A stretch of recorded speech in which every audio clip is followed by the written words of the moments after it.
Dilema energético. Presentan a científicos que evaluarán si el fracking es viable en México. Olimia. La estrategia para crear una marca automotriz mexicana. Sheinbaum entra a lista global de influencia de Time.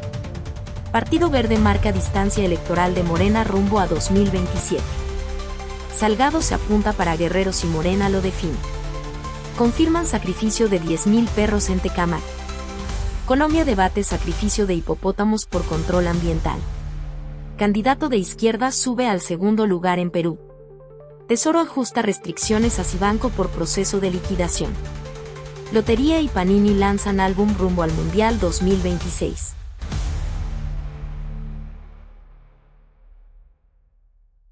¿Qué tal escuchas de Corsaro Noticias? Este es el noticiario del miércoles 15 de abril de 2026. Entérense, sin tener la vista fija. Presentan a científicos que evaluarán si el fracking es viable en México. La presidenta Claudia Sheinbaum planteó abrir una revisión formal sobre el gas no convencional en México. Explicó que el país consume ese recurso de manera constante, aunque proviene en su mayoría de Estados Unidos. La evaluación busca definir si existen condiciones para reducir la dependencia energética. Sheinbaum indicó que cerca de 75% del gas que utiliza México es no convencional y llega desde Texas. Señaló que el gobierno solicitó un análisis técnico para determinar la viabilidad de su explotación en territorio nacional. El plazo para contar con un dictamen inicial será de 2 meses. En este momento no hay una explotación de gas no convencional, afirmó la mandataria. Agregó que el proceso incluirá especialistas con experiencia y perfiles críticos. La decisión la vamos a tomar en términos del conocimiento científico, sostuvo durante la conferencia en Palacio Nacional. El gobierno convocó a instituciones públicas para integrar el grupo de análisis. Participan la Universidad Nacional Autónoma de México, la Universidad Autónoma Metropolitana y el Instituto Politécnico Nacional, entre otras. El equipo evaluará condiciones geológicas, disponibilidad de agua, impacto ambiental y costos. La presidenta señaló que, en caso de avanzar, Petróleos Mexicanos asumiría la operación mediante contratación de tecnología sin ceder recursos a empresas extranjeras. Indicó que el proceso no implica una decisión previa ni autorización para explotar yacimientos. El gobierno mantendrá el control institucional. El planteamiento se enmarca en la política energética que prioriza renovables y almacenamiento, así como la recuperación de gas que se quema. La decisión final considerará consulta con comunidades. El resultado del dictamen definirá si el país avanza o descarta la explotación del recurso.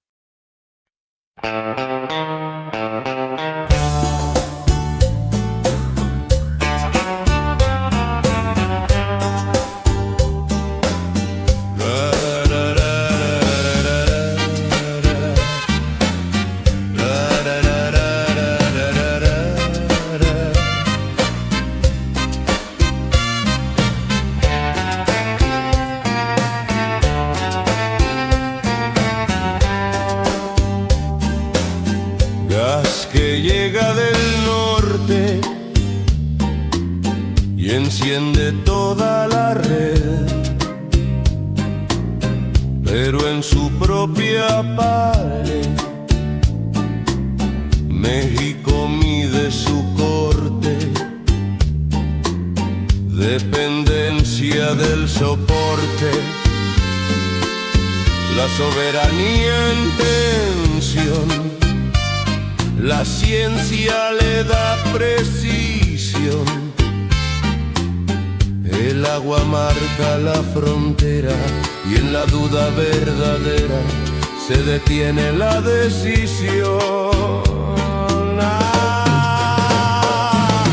Bajo tierra está el dilema, sobre mesa la razón. Tecnología es opción y el ambiente pone el tema.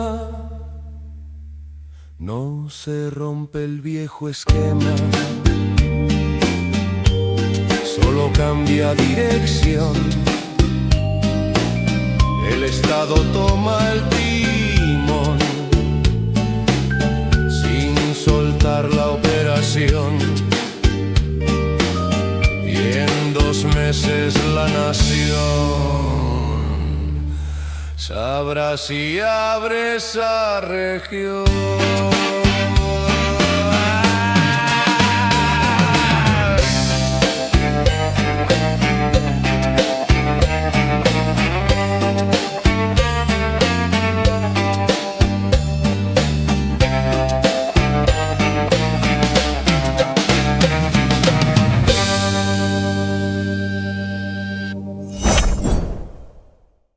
Olinea, la estrategia para crear una marca automotriz mexicana.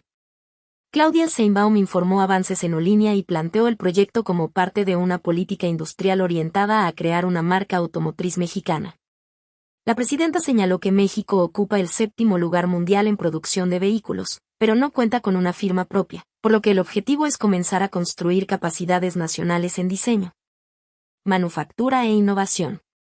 La mandataria explicó que el desarrollo será gradual y que en una primera etapa el país seguirá importando componentes y tecnología, debido a la estructura global de la industria. Aún así, sostuvo que la meta es elevar de forma progresiva el contenido nacional. Añadió que instituciones académicas como la UNAM participan en la estrategia, junto con otras entidades de ciencia y tecnología. Sheinbaum vinculó el proyecto con la necesidad de reducir dependencia tecnológica y fortalecer la soberanía productiva. Indicó que otras potencias automotrices combinan producción con marcas nacionales, mientras México mantiene un papel fuerte en manufactura sin desarrollo propio de marca. Olinea, dijo, busca abrir una ruta de transferencia tecnológica, inversión e integración nacional en el sector.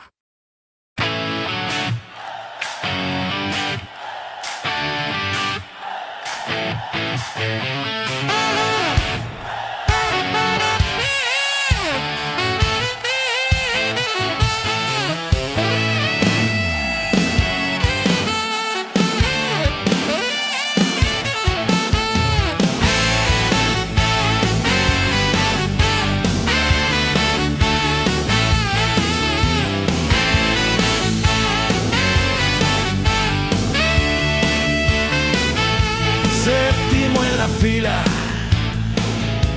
motor encendido, carretera llena, destino compartido. Armamos los coches que otros van a nombrar, fábrica encendida sin logo que firmar. Cruzan las fronteras, piezas sin bandera, hierro mexicano con marca extranjera. Rueda la industria, pero sin identidad,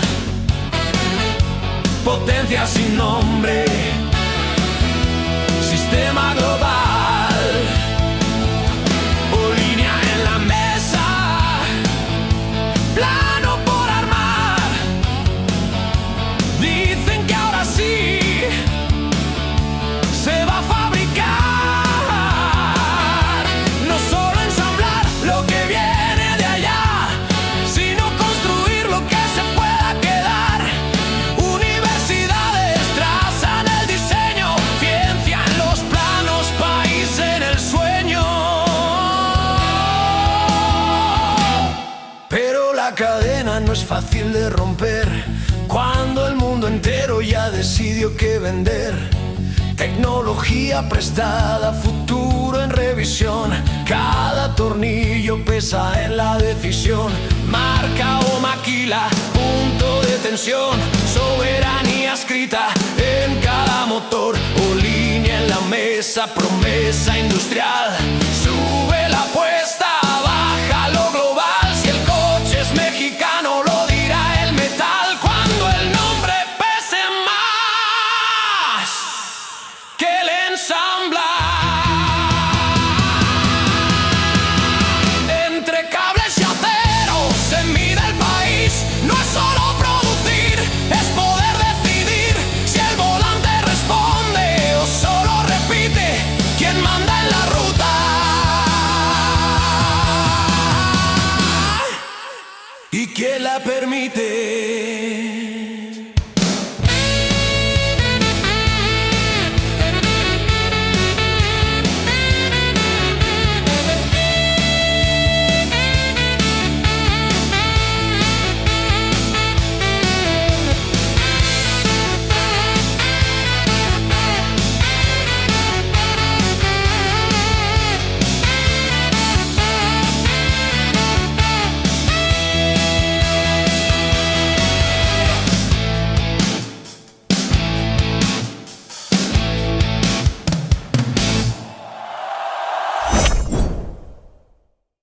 Sheinbaum entra a lista global de influencia de Time.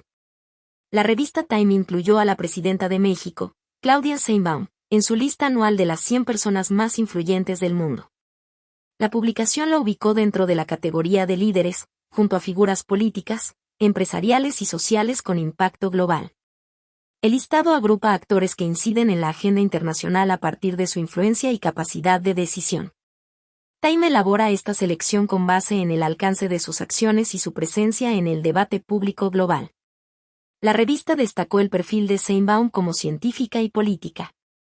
Subrayó su trayectoria académica y su llegada a la presidencia como elementos que explican su posicionamiento en la esfera internacional. Su presencia en el escenario global refleja una combinación de formación científica y liderazgo político, refiere el perfil publicado en la edición anual de la revista, que reúne testimonios de analistas y figuras públicas. La inclusión ocurre en un contexto de actividad diplomática y política exterior de México. El país mantiene presencia en temas como energía, relación con Estados Unidos y participación en foros multilaterales. La lista de Time funciona como un indicador de influencia simbólica en el escenario global. La selección no evalúa desempeño gubernamental, sino el peso de cada figura en la conversación pública internacional.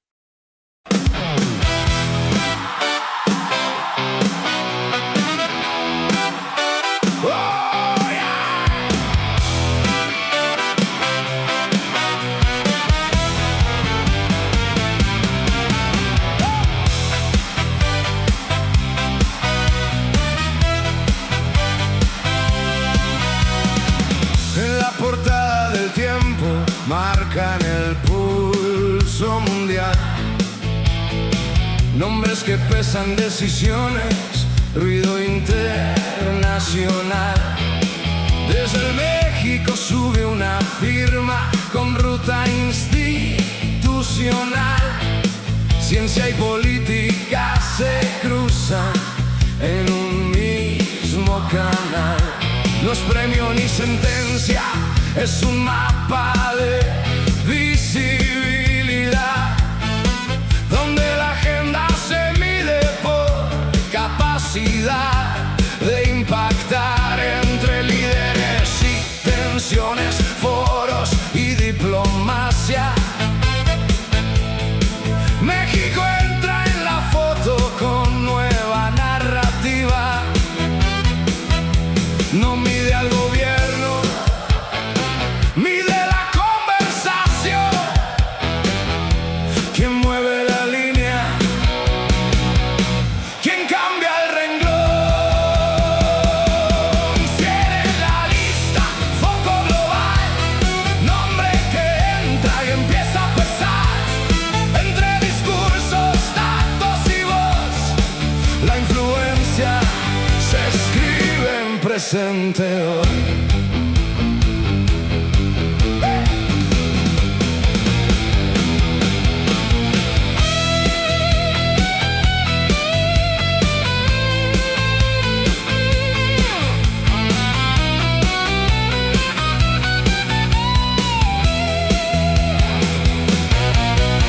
Energía en debate, frontera y negociación.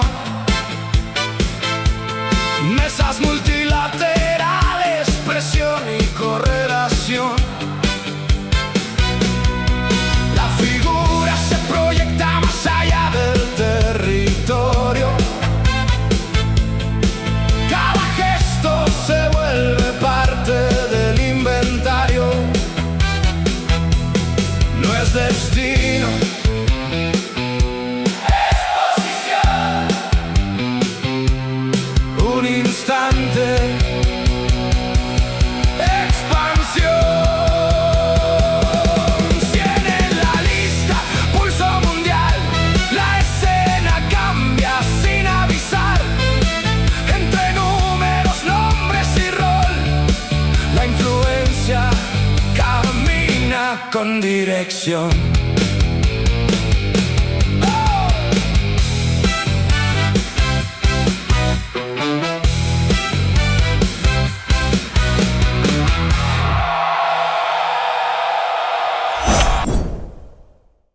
Partido Verde marca distancia electoral de Morena rumbo a 2027. El Partido Verde Ecologista de México abrió la puerta a competir en solitario en las elecciones de 2027 en los estados donde considere que tiene estructura, presencia territorial y posibilidades reales de triunfo. Entre esas entidades mencionó la Ciudad de México, además de San Luis Potosí, Colima y Zacatecas.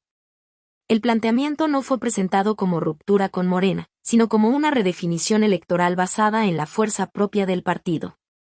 El senador Luis Armando Melgar sostuvo que el Verde mantendrá su alianza legislativa con Morena, pero dejó claro que eso no implica una alianza automática en las urnas. Señaló que el criterio será la competitividad en cada entidad y remarcó que el Verde no actuará como apéndice de otra fuerza política. La posición pública del legislador se inserta en una discusión ya visible sobre el papel electoral del partido rumbo a 2027.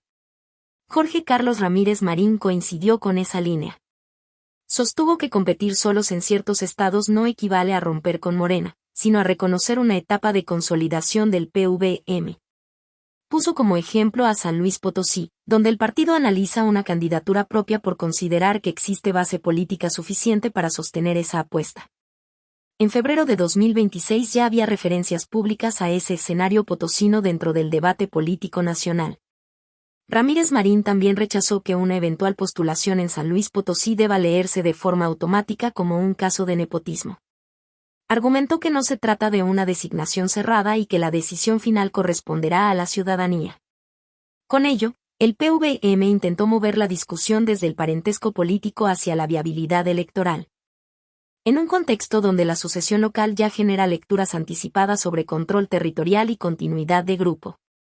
En conjunto, las declaraciones muestran que el Partido Verde busca entrar a 2027 con mayor margen de maniobra frente a Morena.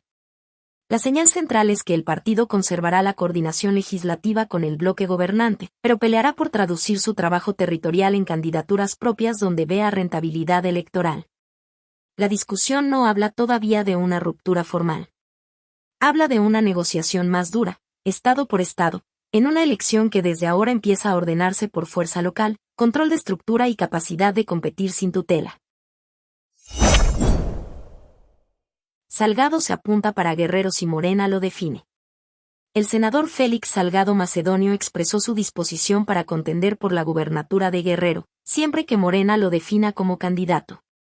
El legislador afirmó que su participación dependerá de la decisión del partido, en un contexto de definición interna rumbo al proceso electoral de 2027.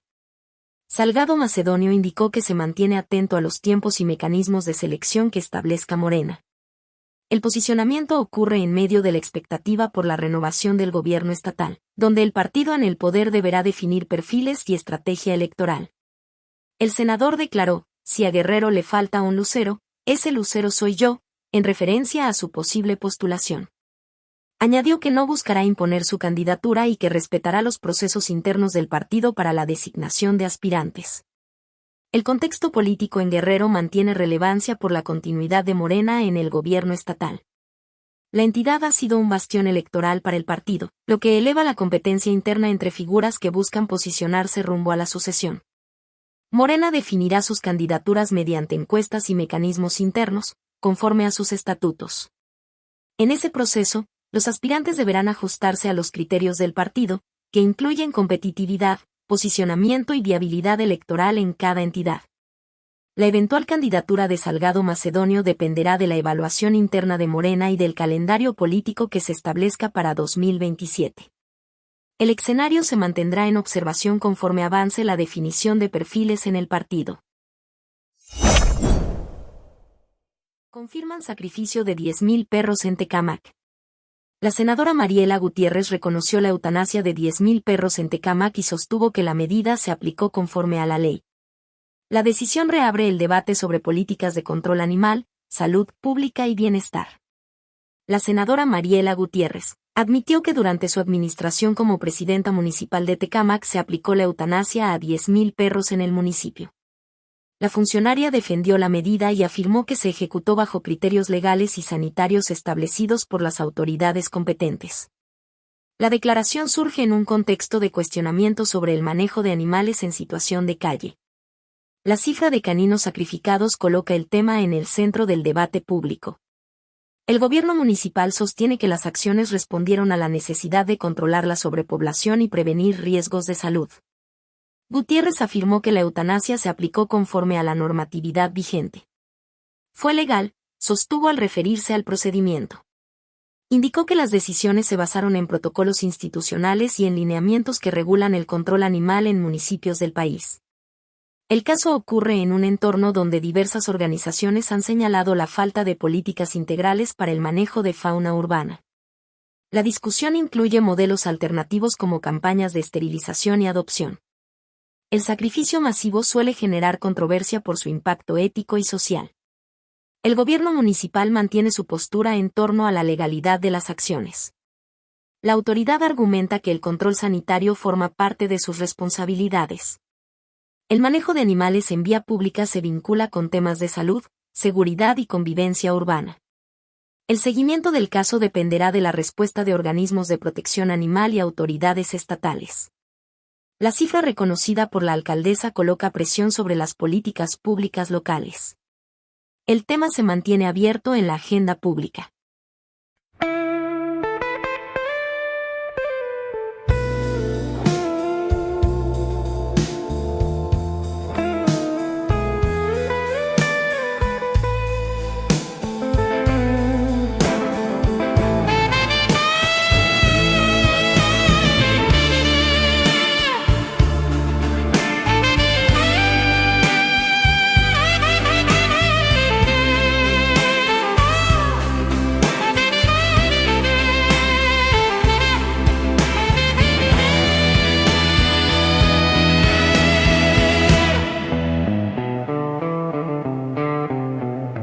Entre camas quedó el eco de ladridos sin regreso, 10.000 nombres sin proceso en la sombra de un decreto.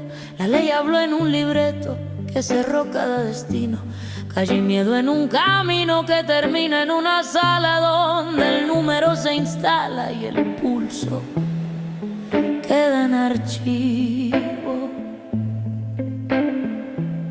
10.000 sombras en la cuenta, 10.000 huellas sin hogar. Una cifra al declarar y la ley como herramienta. La versión se documenta, protocolo en ejecución, pero queda la tensión entre norma y territorio cuando el dato es expediente y el ruido es contradicción. El municipio sostiene que la regla se cumplió, que el control se ejercitó y el problema se contiene. Sin embargo se detiene la pregunta en el umbral: ¿es medida o es señal de una falla estructural? Cuando el número domina, la respuesta es parcial. Organismos observando, colectivos en presión, la política en tensión y el discurso justificando. El caso sigue avanzando en la agenda institucional, con un fondo estructural que rebasa la coyuntura entre control y cultura. Queda abierto el umbral.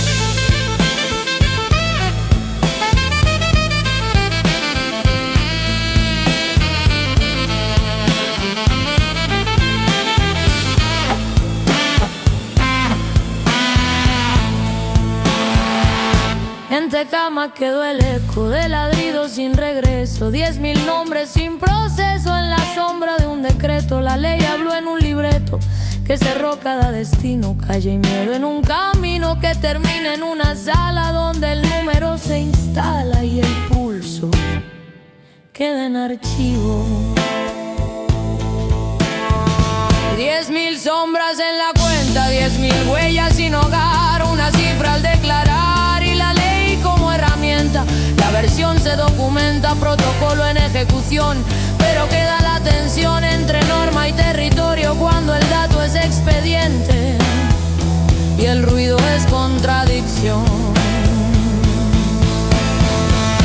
El municipio sostiene que la regla se cumplió, que el control se ejercitó y el problema se contiene.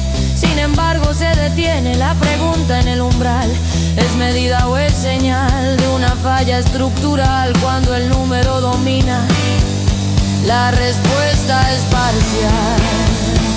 Organismos observando, colectivos en presión, la política en tensión y el discurso justificando. El caso sigue avanzando en la agenda institucional, con un fondo estructural que rebasa la coyuntura entre control y cultura. Queda abierto el umbral.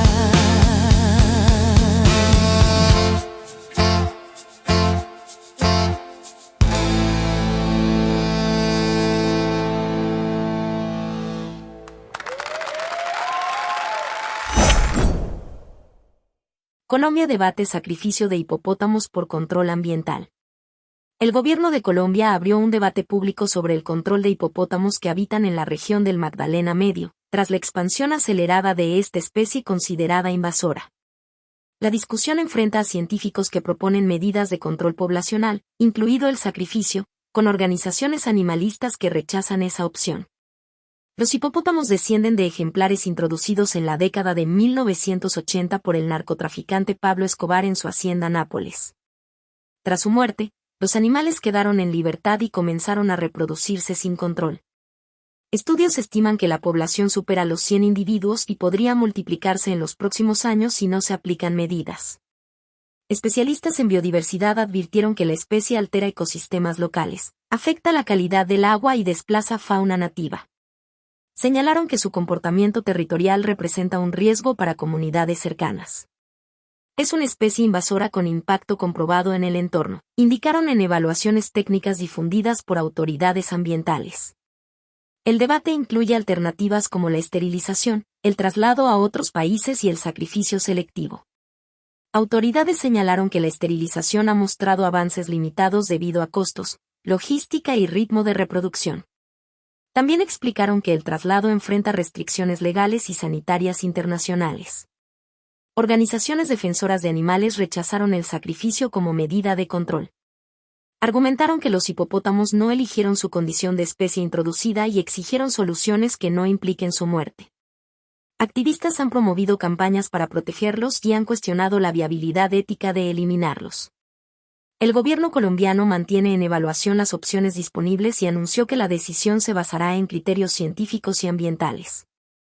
El caso se ha convertido en referencia internacional sobre manejo de especies invasoras y tensiones entre conservación ecológica y derechos de los animales.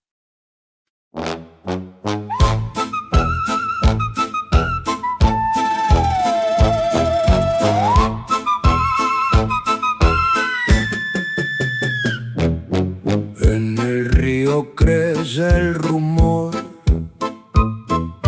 de un pasado que no muere. 4 sombras en la orilla, hoy son 100 que el agua quiere. No nacieron de la selva ni del pulso natural, fueron lujo de otro tiempo que se volvió animal. Hipopótamo en la orilla, desbordando la memoria. Colombia carga en silencio lo que dejó aquella historia. Ni de selva ni de origen, pero ya parte del río. Crece el peso de su paso sobre un equilibrio vacío. Y ahora el dato se desborda, ecosistema en tensión. La ciencia pide control y la calle compasión. No hay jaula que los encierre, no hay historia sin error. Quedó su peso en la tierra como herencia sin autor.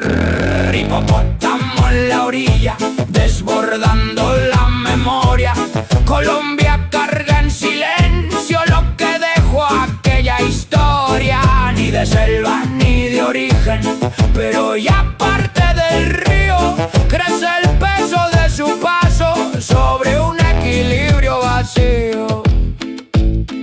Entre cifras y latidos se fractura la decisión, se protege al individuo o se salva la región. El río guarda silencio, nadie firma la elección. Hipopótamo sin dueño, pero con consecuencia en expansión.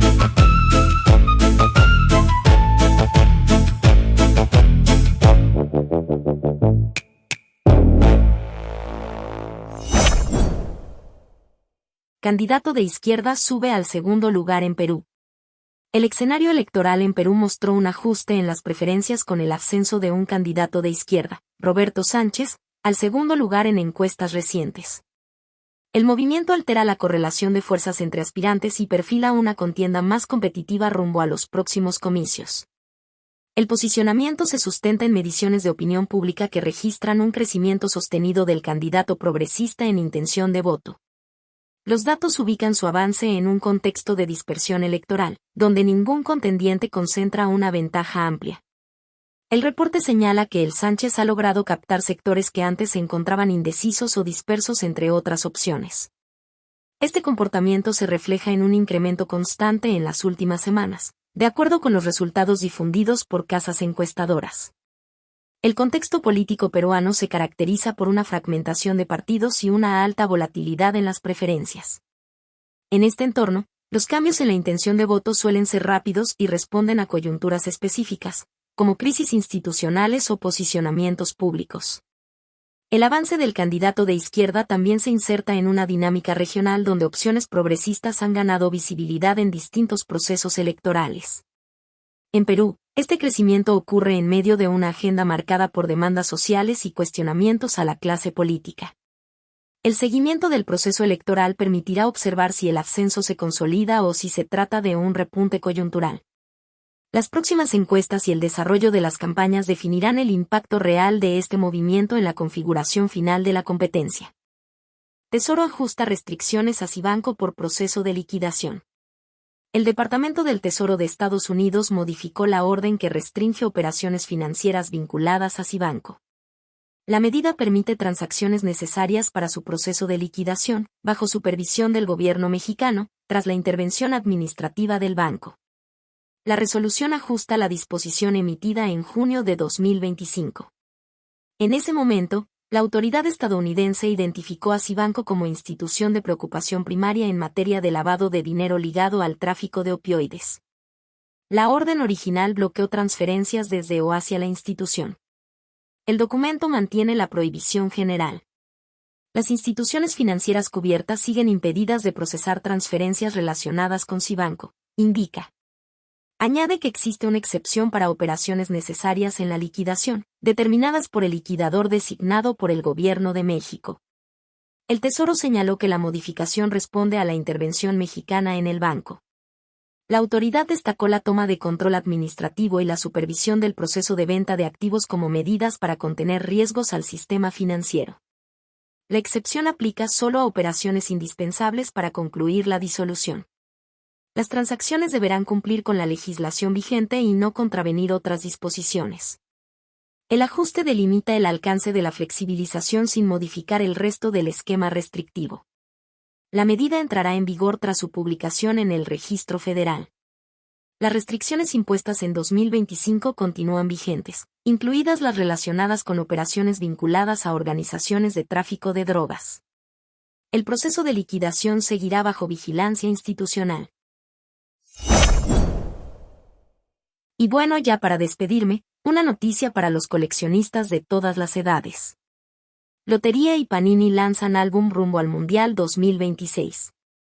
La Lotería Nacional y la editorial Panini presentaron un álbum conmemorativo retromundialista como parte de las actividades previas al Mundial 2026. El proyecto integra piezas de lotería como elementos coleccionables y se anunció en un evento con autoridades federales, exfutbolistas y representantes del sector deportivo. El álbum retoma la estética de los billetes emitidos durante los mundiales de 1970 y 1986 y la adapta en 20 diseños coleccionables. La directora general de Lotería Nacional, Olivia Salomón, explicó que la propuesta busca vincular memoria histórica con cultura popular a través de un formato accesible. El material se distribuirá de forma gratuita en expendios y contará con versión digital. La mecánica se organiza mediante sorteos semanales tipo zodiaco. Cada domingo se pondrán en circulación cachitos que formarán parte de la colección. En total se programaron 10 sorteos, 7 ordinarios y 3 especiales, con cierre el 5 de julio. Cada pieza permitirá avanzar en el llenado del álbum y participar en los premios asociados. Los sorteos ordinarios tendrán un costo de 20 pesos por cachito, con un premio mayor de 7 millones de pesos y una bolsa superior a 24 millones. En los sorteos especiales, el costo será de 35 pesos, con un premio mayor de 11 millones y una bolsa superior a 43 millones. El esquema contempla más de 22.000 premios distribuidos entre los participantes. El proyecto incorpora referencias a la selección femenil mexicana de 1971 y a figuras del fútbol nacional. Durante la presentación, exjugadores destacaron el valor del álbum como herramienta para transmitir memoria entre generaciones. Autoridades federales ubicaron la iniciativa dentro de una estrategia cultural asociada al torneo. La coordinación gubernamental del Mundial indicó que el país avanza en infraestructura, actividades comunitarias y programas vinculados al deporte.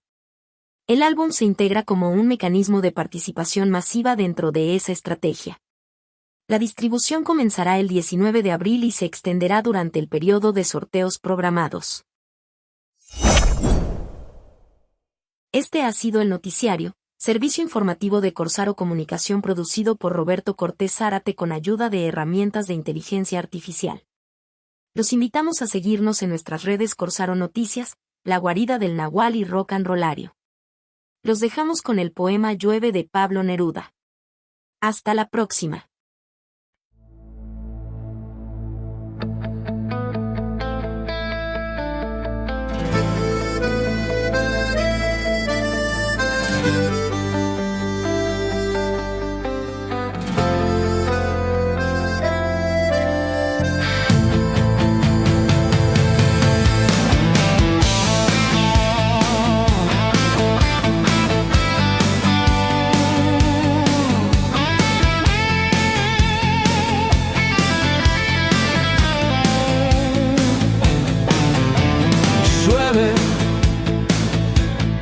Sobre la arena, sobre el techo, el tema de la lluvia. Las largas series de la lluvia lenta caen sobre las páginas de mi amor sempiterno, la sal de cada día. Regresa lluvia a tu nido anterior. Vuelve con tus agujas al pasado. Hoy quiero el espacio blanco, el tiempo de papel para una rama de rosal verde y de rosas doradas.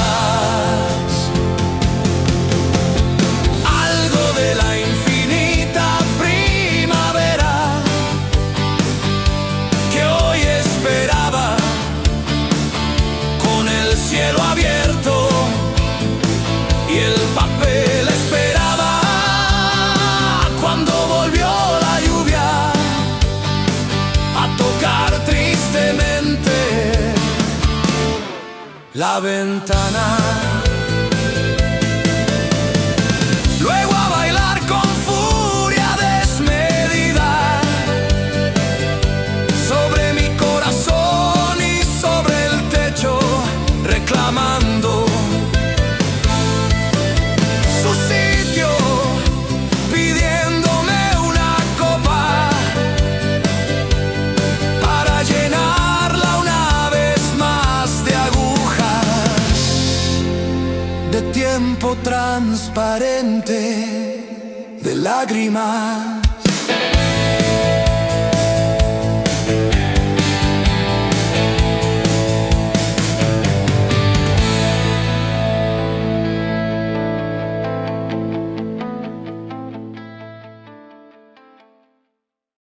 Corsaro Noticias.